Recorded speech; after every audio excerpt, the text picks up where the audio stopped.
Life with a Velcro Big Dog. Big Dog Truths. If you share your home with a big dog, privacy becomes a very flexible concept.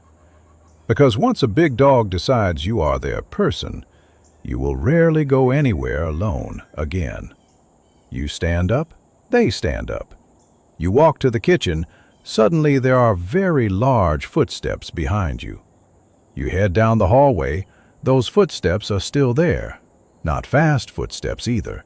Slow, steady footsteps. Like a bodyguard making sure everything is proceeding according to plan.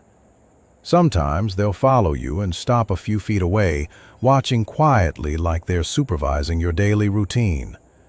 Other times they'll follow so closely, you accidentally step on a paw and feel terrible about it for the next 10 minutes. And big dog owners eventually realize something. You're not being followed. You're being escorted. Apparently, every trip to the kitchen requires a very large security detail. Big dog owners, does your dog follow you everywhere in the house? Tell us their breed down below. If this sounds like your dog, hit like and subscribe for more big dog truths.